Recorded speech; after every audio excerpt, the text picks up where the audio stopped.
والصلاة والسلام على سید المرسلین وخاتم النبیین ابی القاسم مصطفیٰ محمد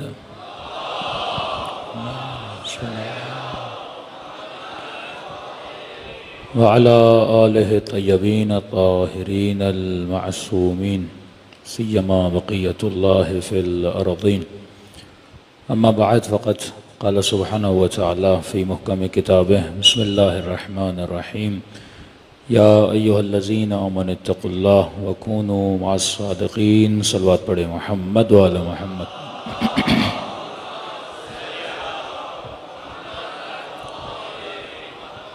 دعا ہے پروردگار عالم ہم سب کی عبادتوں کو اپنی بارگاہ عالی میں قبول فرمائے، اور جو مقصد طہارت لے کر ان مجالس میں تشریف لاتے ہیں خدا ان مقاصد میں بھی ہم سب کو کامیابیاں کامرانیاں نصیب فرما دے۔ مسلسل عرض کر رہے ہیں کہ مقصد مجلس عزا، مقصد عزاء حسینی یہ ہے کہ ہمارے معاشروں میں رنگ اصحاب حسین پایا جائے، کیونکہ وہ مسلمان تباہی کی طرف چلا جاتا ہے جس مسلمان میں رسول گرامی، اہل بیت رسول اور اصحاب باوفا اور مخلص رسول خدا کی صفات نہ پائی جاتی ہیں۔ ایک ہی نبی کے گھر میں 4 بیٹے ہیں، ایک بیٹا نیکی کی طرف جاتا ہے، ایک بیٹا برائی کی طرف جاتا ہے۔ ابتداء خلقت میں خدا نے ہر تعصب کو مٹاتے ہوئے کہ ہمارے ہاں تو یہ ہے نا کہ فلاں کی نسبت فلاں صاحب سے ہے، ابتداء خلقت اللہ نے یہ پیغام دیا کہ شیطان کے شر سے بچو، اپنے نبی کو جنت سے نکال کے زمین کی طرف بھیجا صرف ایک ترک اولا کی وجہ سے، اور زمین پہ بھیجنے کے بعد بھائی بھائی کا قاتل بنتا ہے، یہ سمجھانے کے لیے کہ جب دنیا میں آ گئے اب یہ دنیا حرص کا نام ہے، دنیا لالچ کا نام ہے۔ مطلب ابتداء خلقت میں باپ بھی نبی ہے، ماں بھی زوجہ نبی ہیں۔ اب آپ سوچیں گے نا کہ پھر تربیت میں کون سی کمی تھی کہ جن کو پال نبی رہے، تو نبی کا بیٹا اگر گمراہ ہو سکتا ہے تو نبی کا صحابی کیوں نہیں؟ اس میں قطعاً خدا نے کوئی تعصب نہیں دکھایا کہ یوسف بھی نبی کا بیٹا ہے، اس کے بھائی بھی اسی نبی کے بیٹے ہیں۔ اپنے بھائی کو کنویں میں اتار رہے ہیں، یہ اللہ ہمیں سمجھانے کے لیے پیغام دے رہا ہے کہ ہدایت کا دروازہ، گمراہی کا دروازہ سب کے لیے کھلا ہے۔ یہ دنیا اختیار کی دنیا ہے، یہاں جبر نہیں ہے، اور خود کہا لن تجد لسنت اللہ تبدیلا، اللہ کی سنت بھی کبھی بدلتی نہیں ہے۔ بڑے سے بڑا آیت اللہ، بڑے سے بڑا مولوی، بڑے سے بڑا ولی، بڑے سے بڑا مرشد و سید اور یہ کہے کہ نہیں جناب میرے بیٹے تو گمراہ نہیں ہوں گے، تو آپ کہیں کہ جب آدم کا بیٹا گمراہ ہو سکتا ہے تو آپ کا بیٹا کیوں نہیں ہو سکتا؟ جب جناب یوسف یہ کہیں کہ الا من رحم ربی، اگر خدا مجھ پہ رحم نہ کرتا تو الیاذ باللہ اس گناہ میں گرفتار ہو جاتا۔ جہاں ید خدا آ جائے، جہاں دست خدا بیچ میں آ جاتا ہے تو انسان گناہوں سے بچ جاتا ہے، لیکن یہ انسان ضعیف ہے۔ حضرت نوح کا بیٹا، حضرت نوح کی بیوی، یہ قرآن مثالیں دے رہا ہے کہ نبی کی زوجہ بھی گمراہ ہو سکتی ہے، نبی کا بیٹا بھی گمراہ ہو سکتا ہے، نبی کے اصحاب بھی گمراہ ہو سکتے ہیں۔ اتنی مثالیں خدا دے رہا ہے، کن کے لیے؟ صاحبان عقل کے لیے۔ کن کے لیے؟ صاحبان شعور کے لیے۔ پہلی مثال آدم کی دی کہ نبی کا بیٹا گمراہ ہو سکتا ہے، پھر دوسری مثال نوح کی دی کہ نوح کی بیوی گمراہ ہو سکتی ہے، پھر تیسری مثال بھائیوں کی دی کہ بھائی بھی بھائی کا دشمن ہو سکتا ہے، قتل کر سکتا ہے، پھر تیسری مثال پروردگار عالم کس کی دے رہا ہے کہ یہ بات ذہن میں رکھ کہ صحابی بھی گمراہ ہو سکتا ہے۔ کس نے حضرت عیسیٰ کی چغلی لگائی تھی؟ وہ کون تھا؟ قرآن کہتا ہے عذاباً، خدا نے اس کی شکل حضرت عیسیٰ جیسی بنا دی کہ قوم کو یہ شبہ ہوا کہ حضرت عیسیٰ ہیں اور ان کو سولی پہ چڑھا دیا۔ یعنی اگر خدا معجزہ نہ کرتا تو حضرت عیسیٰ سولی پہ چلے جاتے۔ شکایت کرنے والا کون تھا؟ ان کا اپنا صحابی تھا۔ تو قرآن کی روشنی میں نبی کا بیٹا بھی گمراہ ہو سکتا ہے، نبی کی بیوی بھی گمراہ ہو سکتی ہے، بھائی بھی بھائی کو قتل کر سکتا ہے، اور نبی کا صحابی بھی گمراہ ہو سکتا ہے۔ تو یہ درس خدا نے دیا کہ انسان گمراہی سب کے لیے ہے۔ پروردگارا تمہاری دربار میں قیمت کس کی ہے؟ فرمایا ان اکرمکم عند اللہ اتقاکم۔ بس خدا کی دربار میں نہ رنگ، نہ نسل، نہ حسب، نہ نسب دیکھا جاتا ہے، اللہ یہ دیکھتا ہے کس کے وجود میں تقوی الہی ہے۔ قد افلح من زکاہا وقد خاب من دساہا۔ کامیاب وہ ہے جس نے اپنے نفس کو قابو کیا، کامیاب وہ ہے جس نے اپنی تقوی کو سنبھالا، کامیاب وہ ہے جس نے نفس کی مینجمنٹ کی۔ لہٰذا اللہ کی دربار میں رنگ اور نام و نسل کو نہیں دیکھا جاتا، اللہ یہ دیکھتا ہے کس نے حکم خدا کی اطاعت بجا لائی ہے۔ صلوات پڑھے محمد والے محمد۔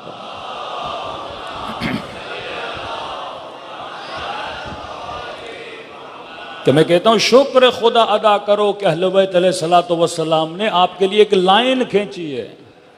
اللہ کے رسول نے اہل بیت کے مکتب والوں کو ہر طرح کی کنفیوژن سے باہر نکال دیا کہ آج ہمارے لیے دو رائے نہیں ہے کہ جناب گمراہی کیا ہے، ہدایت کیا ہے، کس کا ساتھ دینا ہے، کس کا ساتھ نہیں دینا، کس سے محبت کرنی ہے، کس سے نہیں کرنی، کس پہ لعنت بھیجنی ہے، کس پہ نہیں بھیجنی۔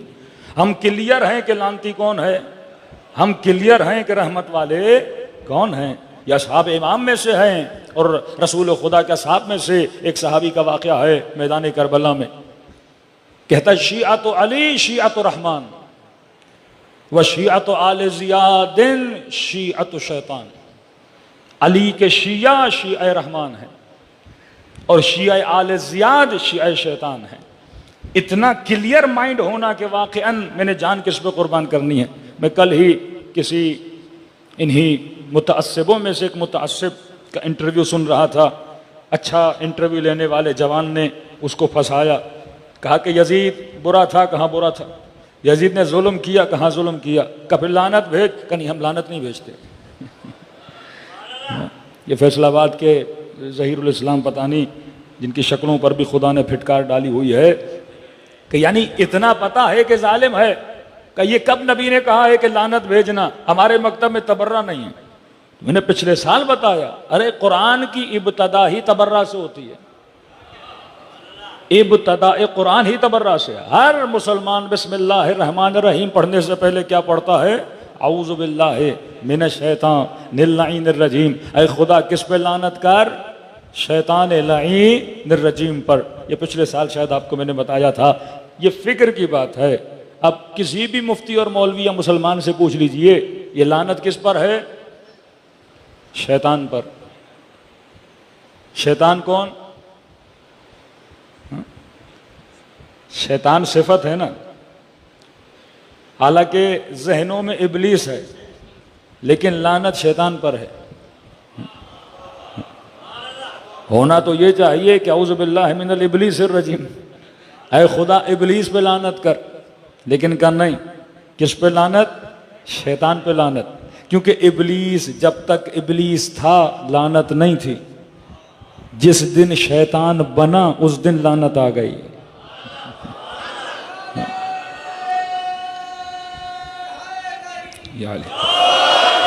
ذرا اور کھول، نوح کی بیوی جب تک بیوی تھی لعنت نہیں تھی، جس دن شیطان بنی اس دن لعنت پڑ گئی۔ آدم کا بیٹا جب تک اپنی حدود میں تھا لعنت نہیں تھی، لیکن جس دن شیطان بنا لعنت آ گئی۔ لعنت تبھی آتی ہے جب تم شیطانوں والے کام کرتے ہو۔ نسبت کوئی بھی ہو، چاہے بیٹا ہو، چاہے صحابی ہو، چاہے بیوی ہو، چاہے بھائی ہو، نسبتوں کو بچا کے رکھے گا تو لعنت نہیں ہوگی۔ لیکن جس دن سے شیطان والے کام کرے گا تو ہر مسلمان جب کہے گا اعوذ باللہ من الشیطان الرجیم، یہ لعنت ہر اس شیطان پہ جاتی ہے جو ابلیس کے کردار پہ چلا کرتے ہیں۔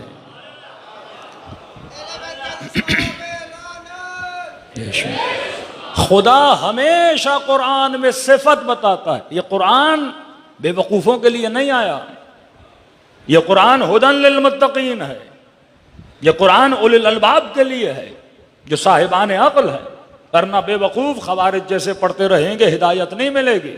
یہاں قرآن پڑھیں گے یا علی کے مقابلے میں آئیں گے، یہاں قرآن پڑھیں گے یا حسین کے مقابلے میں آئیں گے۔ یہ قرآن اسے ہدایت دیتا ہے جو حبیب ابن مظاہر جیسا ہو، جو نافع ابن ہلال جیسا ہو، جو عباس علمدار جیسا ہو، جن کو صحبت ملی اہل بیت کی، بصیرت ملی اور قرآن کو مائے ہدایت سمجھا تو خدا ہدایت دیتا ہے۔ تو قرآن کبھی بھی نام نہیں لیتا، قرآن صفت، جنگ صفت ہے۔ تبھی آغا آوینی کہتے ہیں کہ عیشیو کبھی بھی تاریخ والے امام حسین کو صرف یاد نہ کرو، کہیں ایسا نہ ہو کہ تم شخصیات کو صرف تاریخ کا ایک حصہ سمجھ کے، جس طرح قومیں اپنے بہادروں کا ذکر کیا کرتی ہیں کہ فلاں بادشاہ بڑا بہادر تھا، فلاں جناب بڑا بہادر تھا، لیکن سوال یہ ہے کہ اس کی بہادری تیرے وجود کے اندر کتنی ہے؟ اگر حسین کو زندہ رکھنا ہے تو صفات حسین کو اپنے اندر زندہ رکھو، اگر قیام حسین کو زندہ رکھنا ہے تو قوموں کے اندر قیام حسین کی سوچ کو پیدا کرو، کیونکہ ہم مردہ اماموں کے ماننے والے نہیں ہیں، ہم زندہ امام کے ماننے والے ہیں۔ اے حبیب وَإِذَا رَأَوُا التِّجَارَةَ أَوْ لَهْوًا انفَضُّوا إِلَيْهِ وَتَرَكُوكَ قَائِمًا۔ اے حبیب جب یہ تجارت کو دیکھتے ہیں قائمہ، تو کھڑا رہا اور یہ تجارت کو دیکھ کے چلے گئے۔ تو امام ہمیشہ قائم ہوتا ہے، امام کبھی بھی قاعد نہیں ہوتا، قائم ہوتا ہے، کھڑا رہتا ہے۔ تبھی ہم نے کہا ہمارا مولا پردے غیب میں ہے، مطلب وہ امام قائم ہے، آج وہ بھی صدا دے رہا ہے۔ تو جنگ صفت ہے۔ آج بھی کسی بندے پہ ظلم ہوتا ہے، وہ چاہے سیاستدان ہو، وہ چاہے عام بندہ ہو، ظالم کو آج بھی لوگ کیا بولتے ہیں؟ ارے آپ تو یزیدی ہو، اور خود مظلوم ہو جاتے ہیں تو کیا بولتے ہیں؟ ہم حسینی ہیں۔ تو دنیا صفت کو یاد کر رہی ہے، صفت کا تعلق شیعہ اور سنی سے نہیں ہے۔ اچھی صفت اگر کافر میں بھی ہو تو قابل تعریف ہے، بری صفت اگر اپنے میں بھی ہو تو قابل تعریف نہیں ہے۔ تبھی میرے چھٹے امام، امام جعفر صادق علیہ الصلوۃ والسلام،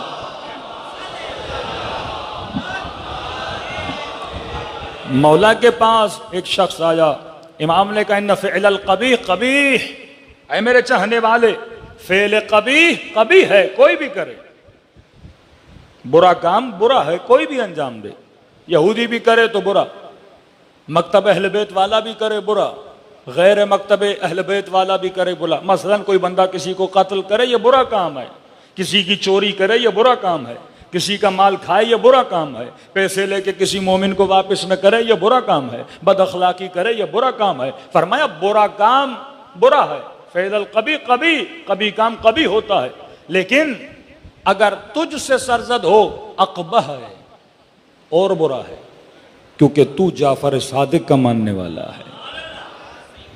دنیا برا کام کرے برا ہے، لیکن اگر ہمارے چاہنے والا برا کام کرے تو وہ برا نہیں بلکہ سب سے برا ہے، کیونکہ تم اس مکتب میں بیٹھے ہو جس نے کم از کم یہ تمیز تو سکھائی ہے کہ حق کیا ہوتا ہے، باطل کیا ہوتا ہے۔ تو میرے عزیز اللہ کا شکر ہے کہ آپ کے ذہن کھلے ہوئے ہیں۔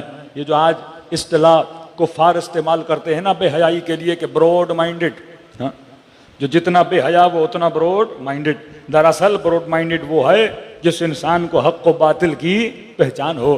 امام حسین فرماتے ہیں اگر مسلمان نہیں ہو تو کم از کم احرار تو بنو، آزاد تو بنو، فکروں کو اپنی غلامی سے آزاد تو کرو، کم از کم اپنی فطرت کی طرف رجوع تو کرو کہ تمہیں پتا چلے کہ حق کیا ہے باطل کیا ہے۔ واللہ آج ہمارا 10 سال کا بچہ کنفیوز نہیں ہے کہ مجھے لعنت کس پہ کرنی ہے کس پہ نہیں کرنی، اور اتنی کتابیں پڑھنے کے بعد مدرسوں میں بیٹھ کر بھی جب ان سے پوچھا جاتا ہے کہ یزید پہ لعنت بھیجیں نہ بھیجیں، یہ آج تک کنفیوز ہیں کہ یزید قابل لعنت ہے یا قابل تعریف ہے۔ یہ کرم امام حسین ہے کہ حسین نے تجھے درس اخلاق بھی دیا اور راہ حقیقت کا پتہ بھی بتایا۔ صلوات پڑھے محمد و آل محمد۔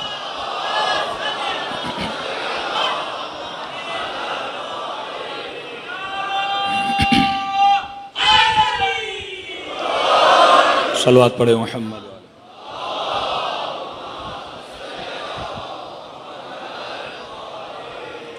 تو ایک صفت آج تمام کرنے پر آ رہے ہیں، وہ تھی صفت بصیرت۔ یہ بصیرت حسینی ہے، آپ کو یہ بصیرت علوی ہے، یہ بصیرت زینبی ہے کہ آپ کی آنکھیں کھلی ہیں اور آپ کو پتا ہے حق کیا ہے باطل کیا ہے۔ مطلب ایک ہندو کو بھی پکڑ کے لاؤ، اسے بولو کہ ایک بندے نے اتنا ظلم کیا، وہ بھی کہے گا لانتی تھا۔ ایک کرسچن کو پکڑ کے لاؤ اور بولو فلاں بندے نے اتنا ظلم کیا، وہ بھی کہے گا لانتی تھا۔ تو یہ تو ایسے ہیں کہ ان سے جب پوچھا جائے گا فلسطین پہ اتنا ظلم ہو رہا ہے تو یہ تو یہی کہیں گے نا کہ بھائی ہم یہودیوں پہ بھی لعنت نہیں بھیجتے۔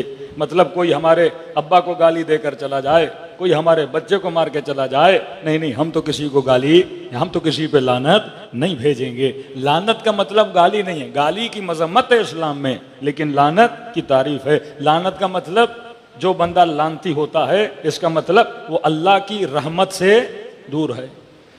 صلوات جس پہ آتی ہے مطلب اس پہ اللہ کی رحمت نازل ہوتی ہے۔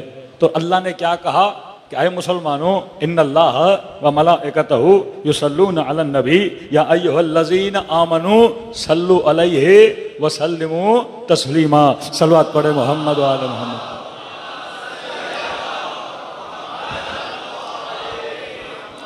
کسی نے کہا کہ مولانا اس درود میں آل تو نہیں ہے؟ میں نے کہا درود ابراہیمی ہم پڑھتے ہیں، آپ پڑھتے ہو؟ درود ابراہیمی پڑھتے ہیں، اس میں آل ہے، لیکن کہتے ہیں اس میں آل نہیں ہے۔ تو جس طرح ابراہیم پر اور ابراہیم کی آل پر، اسی طرح محمد پر اور محمد کی آل پر دن رات کوئی بھیجے نہ بھیجے، اللہ کہہ رہا میں بھیج رہا ہوں، میرے ملائک بھیج رہے ہیں۔ تو جس طرح خدا محمد اور آل محمد پر صلوات بھیج رہا ہے، اسی طرح خدا دشمن محمد اور آل محمد پہ دن رات لعنت بھی بھیج رہا ہے۔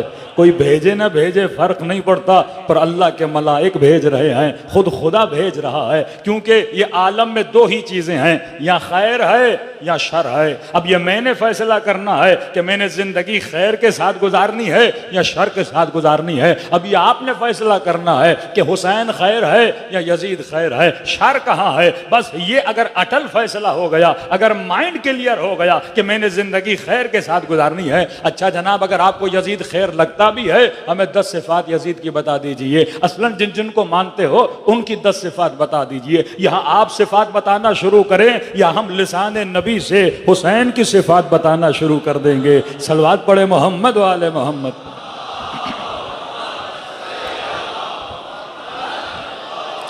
محمد وعجل فرجہم۔ اب جگہ جگہ بہانے ڈھونڈ ڈھونڈ کر اگر کسی کو بچانا ہو، لیکن انسان نے ماننا ہی نہیں ہے۔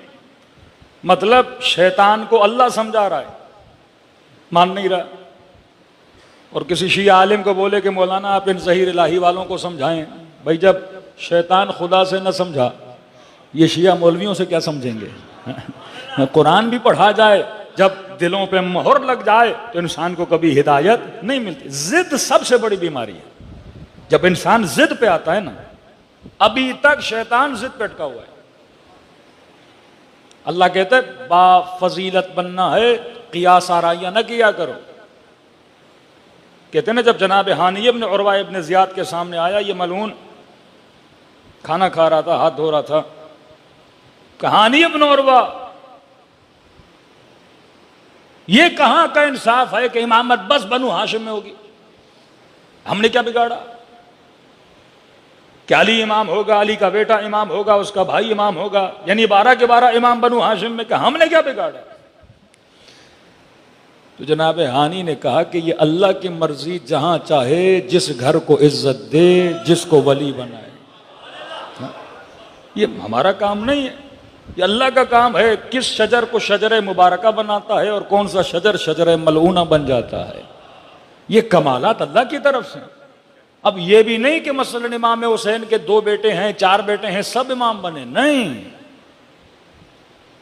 اللہ کی مرضی ہے کہ وہ معدن رسالت کس کو بناتا ہے، اللہ کی مرضی ہے محبت الوحی کس کو بناتا ہے، اللہ کی مرضی ہے وہ علم لدنی کس کو عطا کرتا ہے۔ اب یہاں پہ ضد پہ لوگ آ جاتے تھے کہ ہمیں کیوں نہیں ملا۔ رسول خدا نے مسجد کے سارے دروازے بند کروائے، صرف امیر المومنین کا دروازہ کھلا رکھا۔ یہ آیت کہ ان هو الا وحی یوحا، میرا حبیب اپنی مرضی سے کچھ بھی نہیں کہتا۔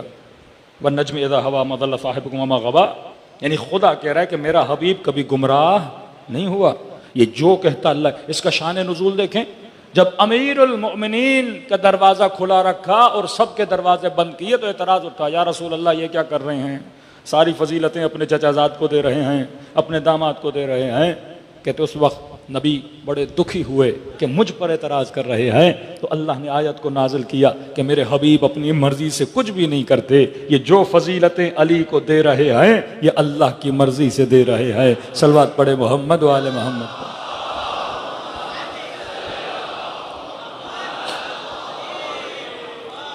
یہ قیاس کی بیماری شیطان کے اندر تھی کہ مجھے آگ سے بنایا، اسے مٹی سے بنایا، لہٰذا آگ زیادہ طاقتور ہے، لہٰذا کسے مقام ملنا چاہیے، مجھے ملنا چاہیے۔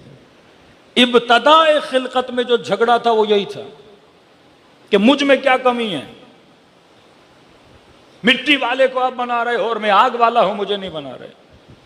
خدا نے آدم کی جو برتری اور خلافت کی نشانی جو وہاں پہ بتائی وہ کون سی چیز تھی؟ وَعَلَّمَ آدَمَ الْأَسْمَاءَ كُلَّهَا۔ ملائکوں نے بھی سوال کیا، دو طرح کے، ایک لڑائی والا اعتراض ہوتا ہے، ایک آپ سوال کرتے ہو اپنی معلومات کو بڑھانے کے لیے۔ مثلا رسول خدا کہتے ہیں نماز واجب ہے، کہیں کہ حجاب واجب ہے، کہیں کہ زکوٰۃ واجب ہے۔ اب ہو سکتا ہے کوئی پوچھے کہ یا رسول اللہ پیسہ میں نے کمایا، میں کیوں دوں غریب کو؟ محنت میں کر رہا ہوں، میں کیوں دوں غریب کو؟ صبح سے شام تک پسینہ میں بہاؤں اور اپنی کمائی کا 20% غریبوں کو دوں، بھائی جائے خود کمائے، میں اپنا پیسہ کیوں دوں؟ آتے تھے، اعتراض کرتے تھے۔ ایک اعتراض ہے برائے فہم، سمجھنے کے لیے، اور جب سامنے سے دلیل آئے عقل مند بندہ دلیل کو مان کر قانع ہو جاتا ہے۔ ہمارے استاد نے بڑا پیارا جواب دیا تھا، کہا کہ مثلا اگر چیز میری ہے تو اس کا مطلب میں ہی یوز کروں، پیسہ میں نے کمایا میرا ہے تو لہٰذا میں ہی یوز کروں، میں کسی غریب کو کیوں دوں؟ تو انہوں نے کہا دیکھ، جب آپ اس دنیا میں پیدا ہوئے تو اللہ نے ماں کے سینے میں دودھ رکھا، دودھ کس کا تھا؟ ماں کا تھا، کس کے لیے؟ تیرے لیے۔ خدا کبھی کبھی کسی کی چیز کسی کے ہاں رکھتا ہے، دودھ ماں کے سینے میں، پر ماں کا نہیں ہے، نہ ہی ماں کے کام کا ہے، دودھ دیا بچے کے لیے۔ تبھی فرمایا خدا نے غریبوں کی دولت امیروں کے مال میں رکھی ہوئی ہے، وہ چاہتا ہے تمہارے ہاتھ سے کس کو ملے؟ غریب کو ملے۔ یہ ایک الگ ٹاپک ہے، رزق اور مال کا ٹاپک، پچھلے سال شاید پڑھ چکا۔ تو فرمایا یہ اللہ کی مصلحتیں ہوتی ہیں، کبھی کبھی میرا رزق کسی اور کے ہاتھوں میں رکھتا ہے۔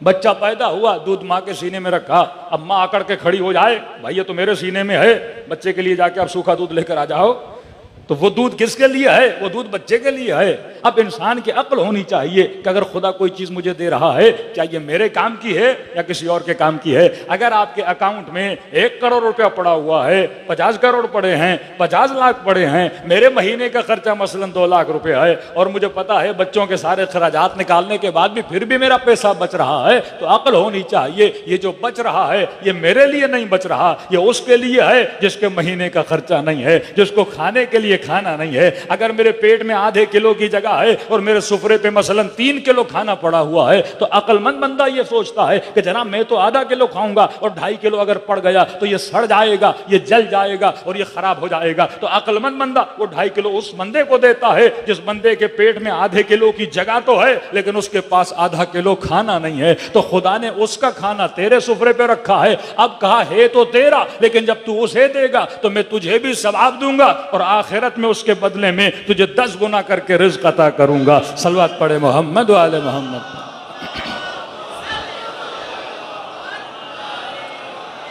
تو بندہ اگر صاحب بصارت ہو، اگر بصیر ہو، وہ خیر کو بھی سمجھے گا، وہ شر کو بھی سمجھے گا، اسے یہ بھی پتا چلے گا میں نے محبت کس سے کرنی ہے، اسے یہ بھی علم ہوگا کہ میں نے نفرت کس سے کرنی ہے۔ آج سب سے بڑا مسئلہ انہی محبتوں اور نفرتوں کا ہے۔ ہم کبھی کبھی ایسوں سے محبت کرتے ہیں جن سے محبت نہیں کرتے۔ انسان کبھی کبھی ظالم سے محبت کرنے لگتے ہیں، جوان کبھی کبھی ایکٹروں سے محبت کرنے لگتے ہیں، سیلیبریٹیز سے محبت کرنے لگتے ہیں کہ مولانا میرے بچے کو فلاں فٹ بالر بڑا پسند ہے، فلاں ایکٹر بڑا پسند ہے۔ یہ غلط محبت ہے کہ یہی نہیں پتا کہ میں نے محبت کس سے۔ ہاں لائک کرنا اور ہے، کوئی اچھا کھیلتا ہے آپ کہتے ہیں اس کا کھیل مجھے پسند ہے، ہاں کوئی اچھا بولتا ہے آپ کہتے ہو اس کا بولنا مجھے بڑا پسند ہے، کوئی شعر و شاعری کرتا ہے آپ کہو کہ اس کا ہنر مجھے بڑا پسند ہے۔ ہنر کی تعریف کرنا کوئی بڑی بات نہیں ہے، لیکن محبت کرنا، کیونکہ جب آپ محبت کرو گے آپ اس کو فالو کرو گے، اب وہ گندا ہوگا تو گندگی میں چلے جاؤ گے۔ تبھی فرمایا جالس العلماء، نیک لوگوں کے ساتھ بیٹھو، متقیوں کے ساتھ بیٹھو، صلحاء کے ساتھ بیٹھو، زہداء کے ساتھ بیٹھو، اہل بیت کی محفلوں میں بیٹھا کرو۔ اس سے کیا ہوگا؟ جب محبت اچھی آئے گی تو تمہارا کردار کیا ہو جائے گا؟ اچھا ہو جائے گا۔ شمر ایک دن میں شمر نہ بنا، یزید ایک دن میں یزید نہ بنا۔ یزید کی صحبت دیکھو تب یزید بنا، اور علی اکبر کی صحبت دیکھو تبھی علی اکبر بنا۔ ارے اہل بیت کے گھروں میں اکبر کیوں نکلتے ہیں اور ان کے گھروں میں یزید کیوں نکلتے ہیں؟ یہ صحبتیں بتا رہی ہیں کہ کسی کی صحبت ایسی تھی جس نے کسی کو یزید بنا دیا، اور کسی کی صحبت ایسی تھی کسی کو اکبر بنا دیا، کسی کو قاسم بنا دیا، کسی کو عباس علمدار بنا دیا۔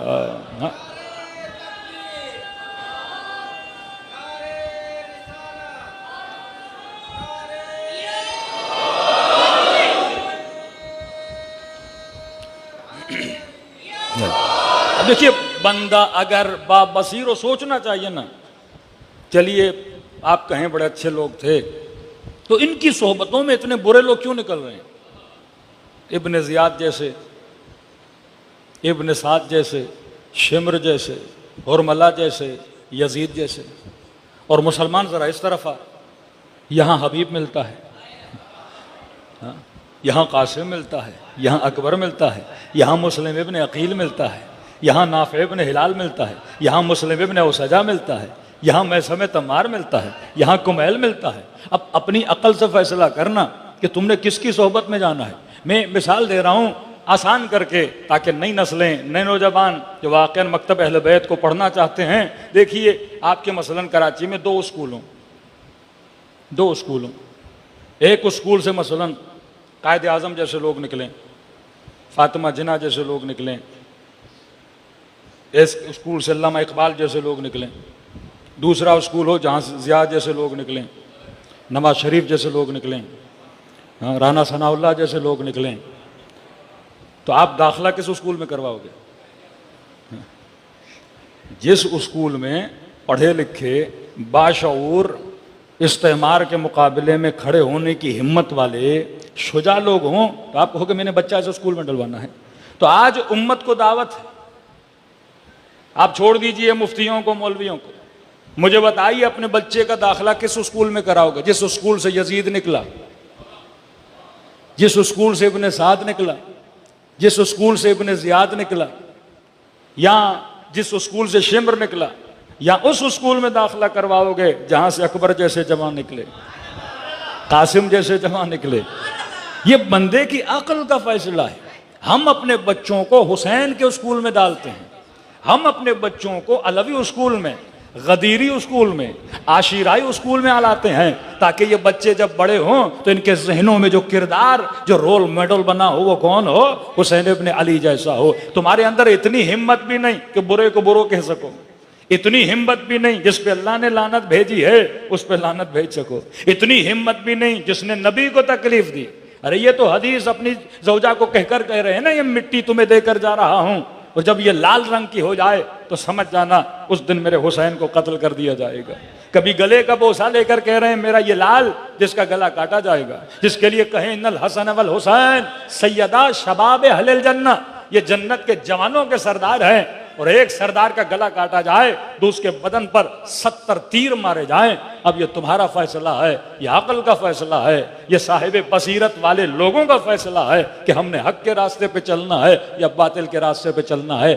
آج بھی کربلا چل رہی ہے، آج بھی ایک لشکر یزید دعوت دے رہا ہے، آج بھی ایک لشکر حسین دعوت دے رہا ہے۔ یہ میں نے فیصلہ کرنا ہے کہ میں نے کس راہ پہ چلنا ہے۔ تبھی فرمایا ان الحسین مصباح الہدی و سفینۃ النجات، یہ حسین کشتی نجات ہے، یہ حسین چراغ نجات ہے، یہ حسین کی کشتی کشتی نوح کی طرح ہے۔ فرمایا صرف کشتی نہیں ہے، یہ چراغ ہدایت بھی ہے، اور تجھے جنت تک دروازے پر لے جانے والی کشتی بھی ہے۔ تو کہا آؤ حسین کی کشتی پہ سوار ہو جاؤ، اس کشتی کے علاوہ اس زمانے میں کوئی ہدایت کی کشتی نہیں ہے۔ صلوات پڑھے محمد و آل محمد۔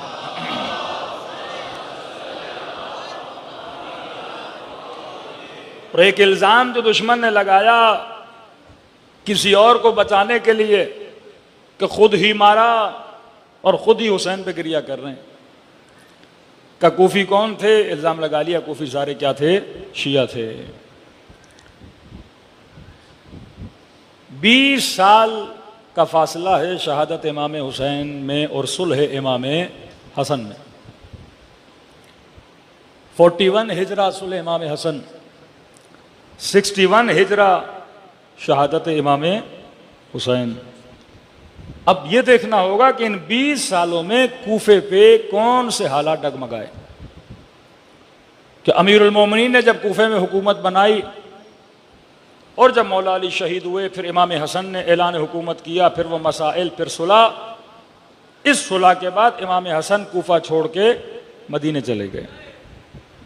کوفہ پورا یعنی رسماً امیر شام خلیفہ بنے، پہلے والی تھے، گورنر تھے، لیکن رسماً کیا بن گئے؟ اب خلیفۃ المسلمین بن گئے، پورے بلاد اسلام کے خلیفہ بنے. سب سے پہلا کام انہوں نے جو کیا، انہوں نے کوفے سے جتنے امیر المومنین کے چاہنے والے تھے ان کو نکالا گیا. کہ تاریخ لکھتی ہے 50,000 کے قریب شیعوں کو تبعید کیا گیا. اور اس زمانے میں جتنے گورنر انہوں نے رکھے وہ سارے مخالف اہل بیت علیہ الصلوۃ والسلام، جن میں مثلا مغیرۃ ابن سعید، عبداللہ ابن عمرو عاص، عبداللہ ابن خالد، یہ وہ لوگ ہیں، یا زیاد ابن ابی، یہ سارے وہ تھے جو امیر المومنین کے مخالف، مکتب علی کے مخالف. کہ صرف محرم کے 2 دن پہلے 28 ذی الحجہ کو جناب محسن تمار کو شہید کر دیا جاتا ہے. لسٹ بہت بڑی ہے جن کو شہید کر دیا گیا، میں صرف چند کا نام لے رہا ہوں. محسن تمار شہید کر دیے گئے. جناب حجر بن عدی اپنے 8 ساتھیوں کے ساتھ کہ شام میں جن کی قبر کو نبش کر دیا گیا. یہ بھی صحابی رسول ہیں کیونکہ عاشق امیر المومنین تھے، 2 بیٹوں کے ساتھ، ان کا بھائی بھی اس میں شامل. 8 لوگ تھے جن کو شہید کر دیا گیا. انس بن حارث، بہت سارے ایسے اصحاب. ایک تو وہ تھے جن کو زندان میں ڈالا، ان کی بیوی کو بھی زندان میں ڈالا، ان کا سر قلم کیا اور اسی زندان میں اس سر کو ان کی زوجہ کی طرف بھیجا گیا. تو عملاً پورے کوفے سے شیعیان امیر المومنین کو کیا کر دیا گیا تھا؟ بے دخل کر دیا گیا تھا. شیعہ نہیں تھے. کوفے میں 3 طرح کے لوگ رہتے تھے. پہلا طبقہ کوفے میں جو سب سے اکثریت میں تھا وہ عثمانیوں کا طبقہ تھا، شیعت عثمان بولتے تھے ان کو. دوسرا طبقہ شیعت علی. تیسرا طبقہ خوارج کا جو بہت قلت میں تھا، امیر المومنین نے تقریباً سب کو مار دیا تھا. شیعت علی کا طبقہ بہت کم، جس میں جناب ہانی، جس میں جناب مسلم ابن اوس حجاج، جس میں جناب حبیب، جس میں جناب محسن تمار، یہ چند لوگ آپ سنتے ہیں. یہ وہ طبقہ ہے جو کوفے میں بچا ہوا تھا. کہ میں نے کہا کہ انتقام امام حسین جب توابین کا لشکر بنا تو یہ لشکر کوفے سے نہیں بنا، مدائن سے انہوں نے لوگ منگوائے، کیونکہ مدائن میں زیادہ شیعہ ہجرت کر کے گئے تھے. جب حالات ان کے اوپر سخت ہوئے تو اکثریت عثمانیوں کی تھی، کہ جس میں سب سے بڑی مثال جناب زہیر کی ہے، کیونکہ یہ مکتب عثمانی یعنی خلافت جناب عثمان کے ماننے والے جو تھے. جناب زہیر کو کہا الست بعثمانی ہے، اے زہیر، جب مقابلے میں آئے نا کہا کیا تو عثمانی نہیں تھا؟ تو جناب زہیر نے کہا میں تھا، لیکن اللہ نے ہدایت دی، اب دامن حسین کے پاس بیٹھا ہوا ہوں. کہ جس کے لیے امام فرماتے ہیں کہ مومن آل فرعون، جناب زہیر کے لیے کہا کہ تمہاری مثال مومن آل فرعون کی طرح ہے، کہ تھا اس لشکر میں لیکن بعد میں آ گیا موسیٰ کے لشکر میں. تو بھی فلاں دھڑے میں تھا لیکن آخر میں کس کے ساتھ آ گیا؟ حسین ابن علی کے ساتھ آ گیا. صلوات پڑھے محمد و آل محمد.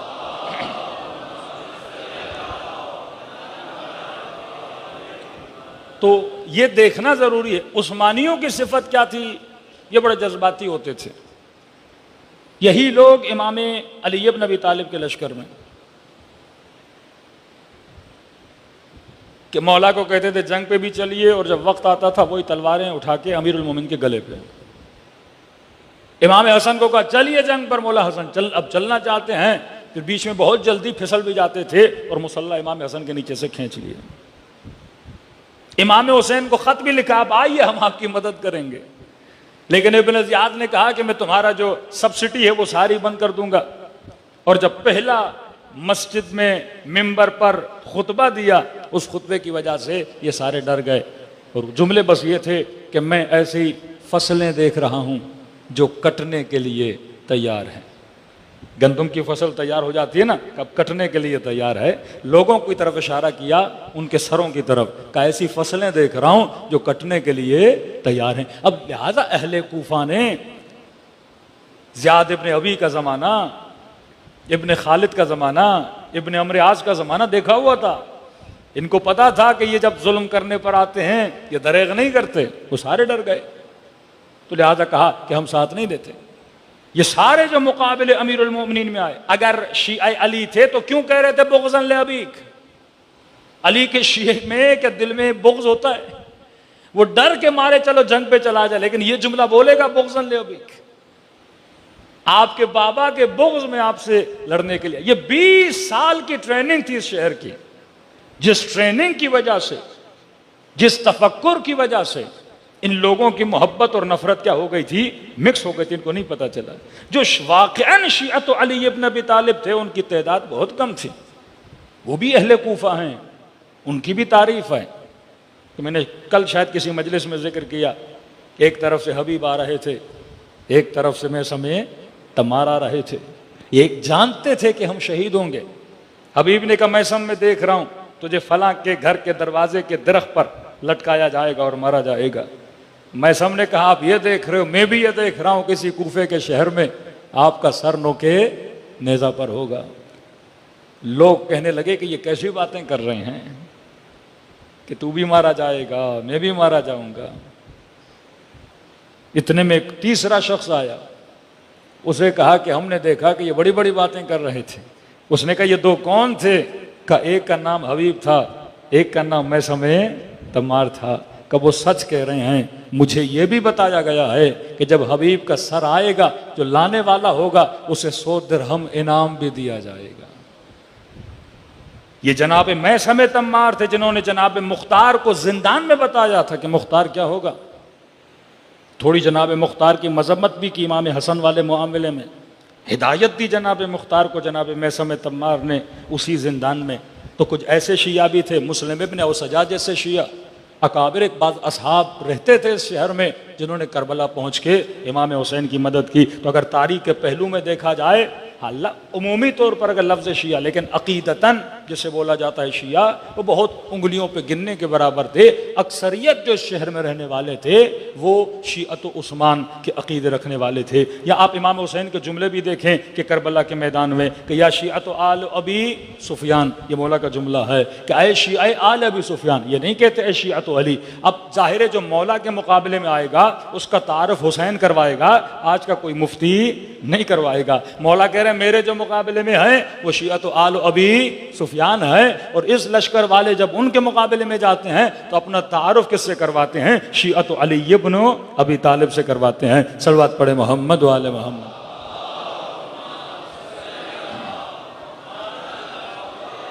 بس ایک صفت جو شیعت علی ابن ابی طالب کی صفت، پہلی صفت بصیرت، وقت کم ہے۔ دوسری صفت کیا ہے؟ ایکسپٹنس آف ولایت، ولایت پذیری۔ اگر ہمارے وجود میں ولایت اہل بیت کی ایکسپٹنس نہیں تو ہم شیعہ نہیں۔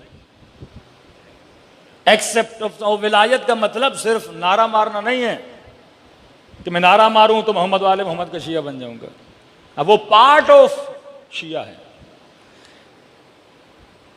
ہمارے جوانوں کو صرف خطبہ غدیر کی ایک لائن سنائی جاتی ہے، من کنت مولا فہذا علی مولا، لیکن اس پورے خطبے کو پڑھنا چاہیے کہ فرماتے ہیں کہ اہل بیت اپنے بچوں کو 2 خطبے یاد کرواتے تھے، ایک خطبہ غدیر، دوسرا خطبہ فدق۔ یعنی بنو ہاشم کے بچوں میں سے سب کو یہ 2 چیزیں یاد ہوتی تھیں، خطبہ غدیر اور خطبہ فدق۔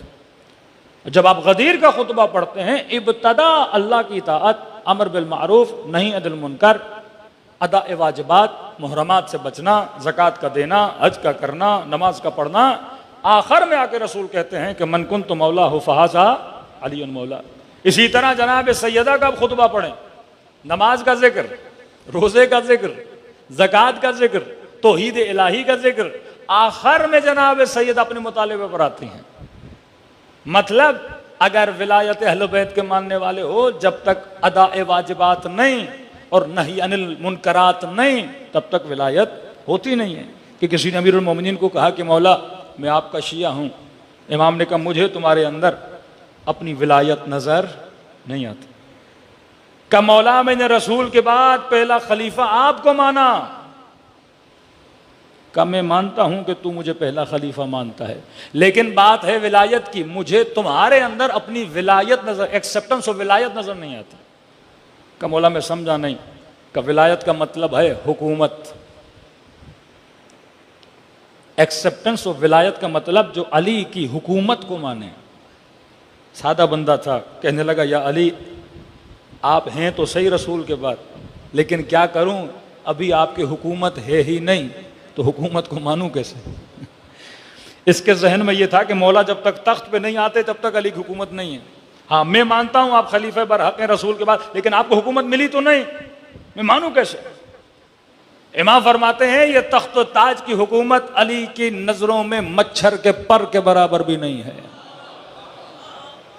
ہماری جوتی کی قیمت ان حکومتوں سے زیادہ ہے.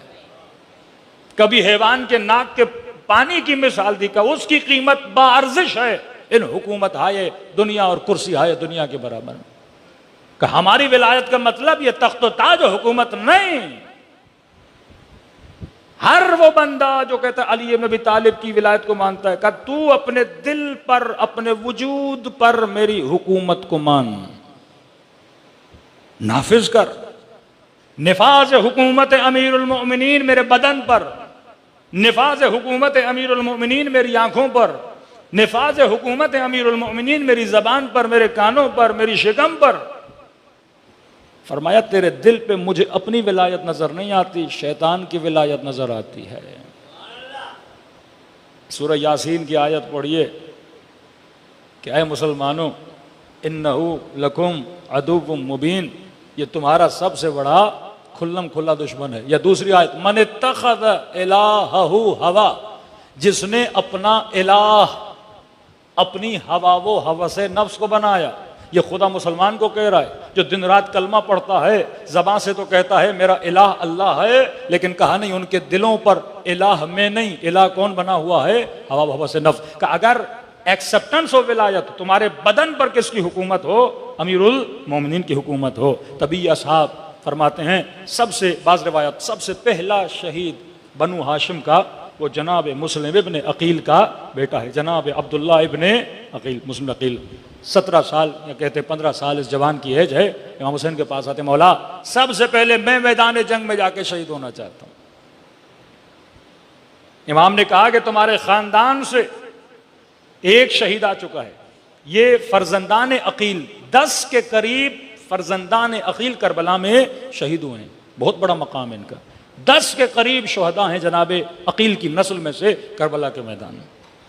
اس نے کہا مولا میں چاہتا ہوں کہ میں آپ کی نظروں کے سامنے شہید ہوں اور آپ کے ہاتھوں میں میرا بدن ہو. یعنی آپ دیکھیں جب اصرار کیا تو امام حسین نے اسے میدان بھیجا. روایت کے جملے حسین دیکھتے رہے اور یہ جوان لڑتا رہا.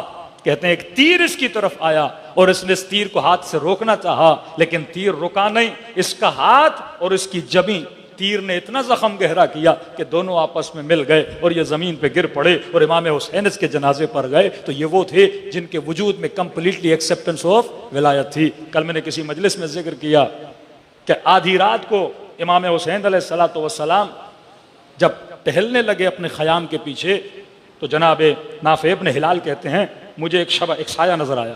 تو میں نے یہ سوچا شاید یہ کوئی دشمن نہ ہو کہ پیچھے سے حملہ کر دے، لہٰذا میں اس سایہ کے پیچھے گیا. جب آگے بڑھا تو مجھے پتا چلا یہ سایہ کسی اور کا نہیں، یہ میرے آقا امام حسین کا سایہ ہے. اب میں نے کہا کہ یہ نہیں کہ مولا کی جاسوسی کروں، میں پیچھے چلا کہیں دشمن حملہ نہ کر دیں. تھوڑا آگے بڑھا تو امام حسین نے کہا نافع تم ہو؟ میں نے کہا جی مولا. کہ میرے پیچھے کیوں آ رہے ہو؟ کہ مولا پیچھے نہیں آ رہا، یہ خوف ہے کہ دشمن آپ پہ حملہ نہ کر دے. کہتے امام نے میرے ہاتھ کو پکڑا. سامنے 2 پہاڑیاں نظر، چاند کی روشنی بڑی تھی. امام نے کہا پہاڑیاں دیکھ رہے ہو؟ ہاں. کہ نافع ان پہاڑیوں کے پیچھے کوئی نہیں، اب بھی وقت ہے، جانا چاہو تو چلے جاؤ، میں نہیں روکوں گا. شاید چراغ بجھائی، شرم کے مارے بیٹھ گئے، اب بھی دل ہے چلا جائے، میں نے بیعت اٹھا لی، ناف قدموں میں گرتا، مولا اس زندگی پہ لعنت ہے جو حسین کے بغیر گزرے، جو فرزند زہرا کو چھوڑ کے گزرے۔ امام نے ماتھے پہ بوسہ دیا، نافع کہتا ہے واپسی پر خیمے پر جب پہنچے مولا تو امام کی نگاہ اپنی بہن پہ پڑی، جیسے بہن پہ پڑی مجھے کہا نافع تو چلا جا، مجھے بہن کے پاس جانا ہے۔ قصیدہ بہن کے خیمے میں گئے، نافع کہتے چل ہی رہا تھا تو مجھے خیمے سے سیدہ زینب کی آواز آئی، نہ چاہتے ہوئے ایک آواز کانوں پہ پڑی کہ جب حسین سے ملی کہنے لگی حسین میں پریشان ہوں، کہیں ایسا نہ ہو تیرے ساتھی تجھے چھوڑ کے چلے جائیں۔ امام نے کہا بہن مجھے اطمینان ہے اپنے ساتھیوں پر۔ نافع کہتا ہے دوڑا دوڑا حبیب کے پاس گیا، حبیب زہرا کی بیٹی پریشان ہے، ایکسپٹنس آف ولایت۔ حبیب نے سب کو جمع کیا، آ کے سیدہ کے خیمے کے سامنے بیٹھے، کہنے لگے زہرا کی بیٹی جب تک زندہ ہیں تیرے بھائی پر آنچ نہیں آنے دیں گے، ایک تیر بھی حسین تک نہیں آئے گا۔ واللہ مسلم ابن اوسجا جب حسین نماز پڑھ رہے تھے کہتے اس نے سارے تیر اپنے بدن پہ لے لیے۔ جناب سعید کہتے ہیں یا حسین کی نماز کو بچانے کے لیے اپنے بدن کو چھلنی کرا دیا۔ یہ ایکسپٹنس آف ولایت اگر ہمارے وجود میں آ جائے کہ مولا جب تک ہم زندہ ہیں شریعت پر آنچ نہیں آنے دیں گے، دین خدا پہ آنچ نہیں آنے دیں گے، اس طرح دفاع کریں گے جس طرح سیدہ زینب نے کیا۔ وقت بہت گزر چکا، دلوں کو کربلا کی طرف روانہ کریں، سلام کریں ان ذات ہائے مبارک پر جنہوں نے اپنا سب کچھ راہ خدا میں لٹا دیا۔ السلام علی الحسین وعلی علی ابن الحسین وعلی اولاد وعلی اصحاب حسین کی صدا بلند ہو، السلام علی حسین وعلی علی ابن وعلی اولاد الحسین وعلی اصحاب۔ میرا سلام ہو زخمی بدن حسین پہ، اللہ آپ سب کو کربلا کی زیارت نصیب کراوے۔ اس گھرانے پہ بڑی بڑی مصیبتیں آئیں، لیکن سب سے زیادہ جس مصیبت پہ اہل بیت روئے ہیں، امام رضا ایک شیعہ کے خواب میں آئے، فرمایا اے میرے جانے والے ہمیں چھوٹی چھوٹی باتوں پہ ہمیں ہماری دادی زہرا کا واسطہ نہ دیا کرو، ہم ہر مصیبت برداشت کر لیتے ہیں، لیکن اماں زہرا کی مصیبت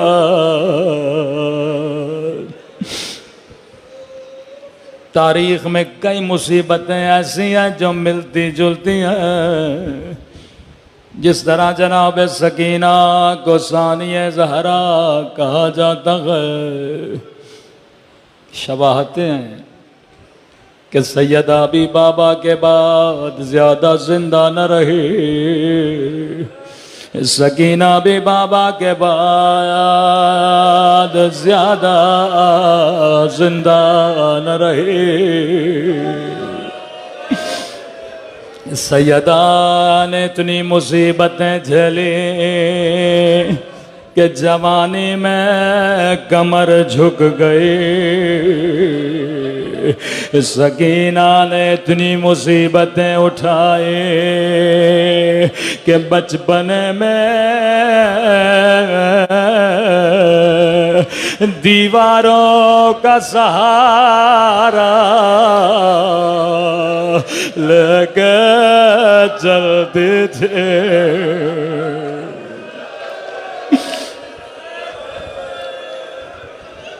کئی مصیبتیں سیدہ کی شہداء کربلا والوں سے ملتی ہیں.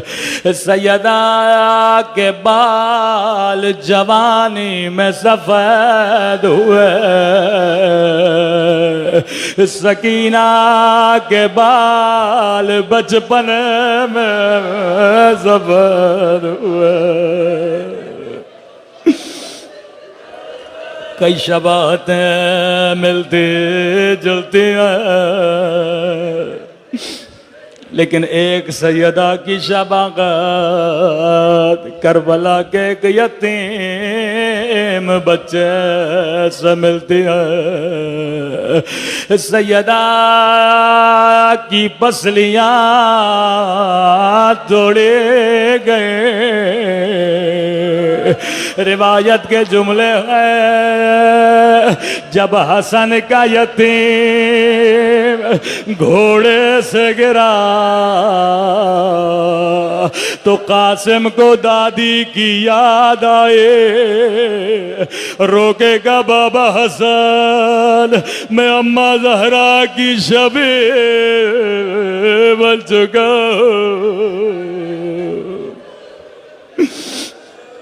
دائیں طرف کی پسلیاں بائیں طرف چلے گئے. کربلا کا جو بھی شہید جب گھوڑے سے گرا, روایت کے جملے ہیں سب حسین کو صدا دے رہے تھے, لیکن قاسم 14 سال کا جوان کہتے ہیں جب گھوڑے سے گرے حسین کو آواز نہیں دے. روکے گا اماں میں گھوڑے سے گر گیا.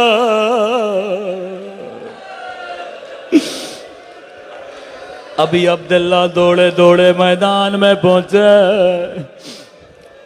بعض علماء فرماتے ہیں دائیں طرف دیکھا کہیں قاسم نظر نہیں آئے, بائیں طرف دیکھا کہیں قاسم نظر نہیں آئے. آواز دے کے کہا قاسم اماموں کے کہہ رہا ہوں مجھے آواز دو. ایک مرتبہ دائیں طرف سے آواز آئی جی میرے مولا. بائیں طرف سے آواز آئی جی میرے مولا. مولا حسین گھوڑے سے اترے, ابا کے دامن کو بچھایا, کٹی ہوئی انگلیاں اٹھائے, کٹے ہوئے گوشت کے ٹکڑے اٹھائے, گٹھڑی کو باندھا, نجف کی طرف رخ کیا. روکے کا بابا لے بابا لے, بابا خیبر فتح کرنا آسان ہے, خندق فتح کرنا آسان ہے, لیکن یتیم کی لاش کے ٹکڑے اٹھانا بڑا مشکل ہے. گٹھڑی کو کاندھے پہ رکھا,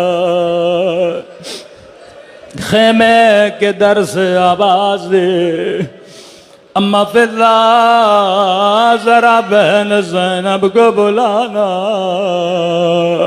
بی بی زینب جیسے در پہ آئے روکے گا بہن زینب ماں کو نہ بتانا میں قاسم کا لاشا لایا ہوں.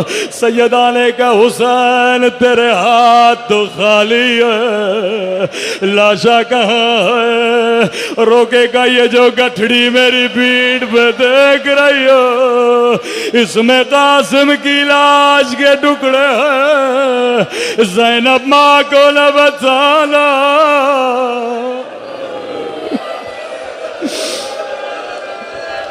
الا لعنت اللہ علی القوم الظالمین.